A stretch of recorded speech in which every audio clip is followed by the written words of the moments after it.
તો હેલો મિત્રો, કેમ છો? મજામાં ને? કોમેન્ટમાં ખાલી હા મજામાં એટલું લખી દેજો. તો આપણે વાત કરવાના છીએ આરસીબીના સ્કોર 2026 આઈપીએલના વિશે.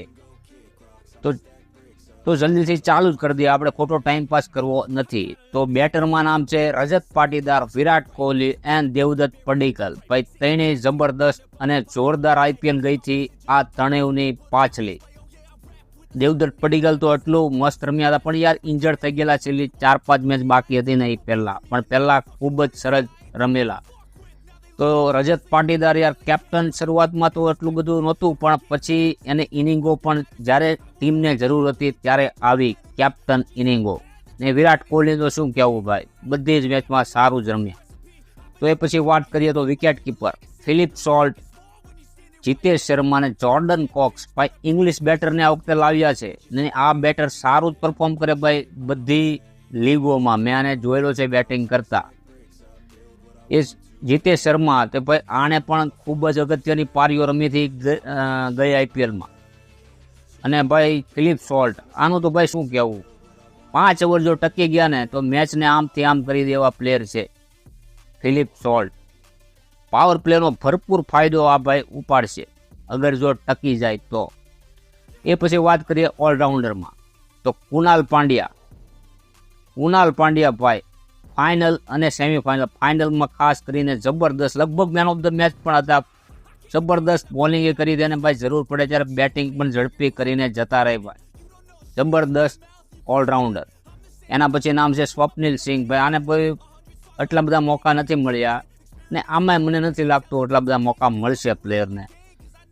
પછી ટીમ ડેવિડ પણ ઓછી બોલમાં વધારે છેલ્લે કામ કરી જાય છે, પણ એનું ફોર્મ ક્યારેક ભીખાઈ પણ જાય છે. એનું ધ્યાન રાખવું પડશે આરસીબીને. એના કરતાં ભાઈ રોમારિયો સેફર્ડ, ભાઈ આ ટીમ ડેવિડ કરતાં આ પ્લેયરને રમાડવો જરૂરી છે મારા હિસાબે, કેમ કે બોલિંગ અને બેટિંગ બંનેથી. અને બેટિંગમાં ભાઈ એટલું બધું ઝડપી ક્યારેક રમી જાય છે ને. 16-17 બોલમાં 40-45 રન મારી દેવો પ્લેયર છે ભાઈ રોમારિયો સેફર્ડ. તમને ખબર હોય તો હમણાં વેસ્ટ ઇન્ડિઝ લાસ્ટ ગેમમાં આપણે ભારતની પહેલા 4 જબરદસ્ત એક ઇનિંગ આવી હતી એની આવી જ. પછી જેકોબ બેથલ, ભાઈ એ તો બધાને હમણાં યાદ જ હશે ભારત સામે કેવું ભાઈ 41 બોલમાં 100 રન. એક જ એવો પ્લેયર હતો કે થોડુંક એવું લાગતું હતું કે ડર જેવું કે નહીં ભાઈ આ કાંઈ હારી તો, મતલબ કે એવું થઈ ગયું હતું એક ટાઈમ પર. એ જેકોબ બેથલ એવી ઇનિંગ રમી હતી, એટલે આ આઈપીએલમાં ઉપર નજર રહેશે જેકોબ બેથલ, યાદ રાખજો. પછી છે વેંકટેશ અય્યર. ભાઈ અય્યર આ વખતે અહીંયા છે કલકત્તામાંથી, ભાઈ સાહેબ અહીંયા આવી ગયા છે. અને ભાઈ આઈપીએલમાં તો એ ક્યારેક એટલું જોરદાર પ્રદર્શન આવે કે 80-90 ક્યારેક સદી પણ મારી જાય. પણ એ પછી યાર આઉટ ફોર્મ પણ વધારે રહે છે. 4-5 મેચોમાં અમુક સલંગ ફોર્મ જ નથી આવતું.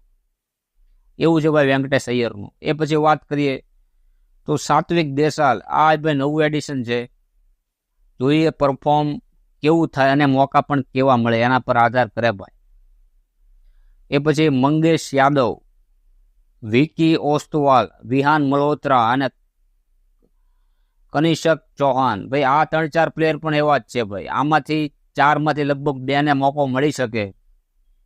અને નવા પ્લેયરનું તો એવું છે ભાઈ ચમકી ગયા તો ભાઈ ચમકી ગયા. આપણે આ વૈભવ સૂર્યવંશીનું કેવું હતું, એવું જ હતું કે ભાઈ શરૂઆતમાં ક્યારે એકાદ મેચ મળશે, પણ ભાઈ મેચ તમને ભાઈ નવા પ્લેયરનું મારે એટલું જ કહેવાનું છે, જ્યારે મોકો મળે ને ત્યારે આંચો ફાડી દેવાની ભાઈ આમે જોતા હોય ને એ લોકોને, એવું જ રમવાનું.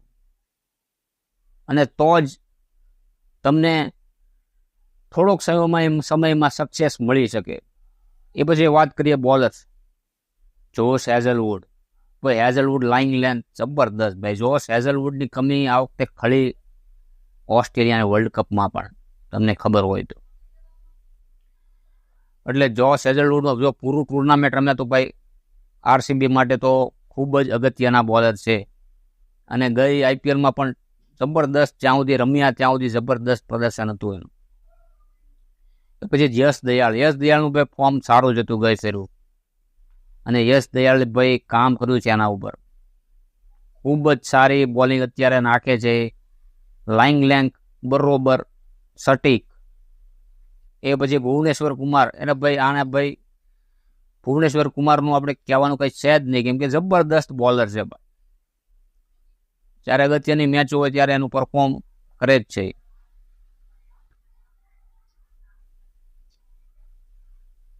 પછી નુવાન તુષારા, ભાઈ આ શ્રીલંકાનું એડિશન છે આ વખતે, અને જો કે બોલર પણ સારા જ છે, પણ જોઈ વિદેશી કેટલા પ્લેયરોને રમાડી શકે છે એક મેચમાં આયરા આરસીબી વાળા.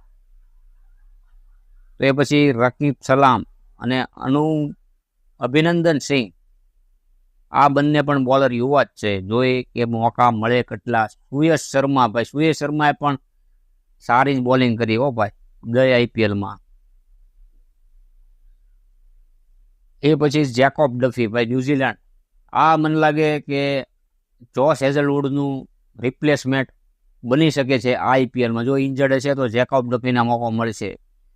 ડફી યાર ઇન્ડિયા અને ન્યુઝીલેન્ડની સિરીઝ હતી ત્યારે સારી બોલિંગ હતી, પણ એ પછી જો લાસ્ટ આપણે ફાઇનલમાં તો આપણે જોયું છે આમાં તો બહુ ધોયા.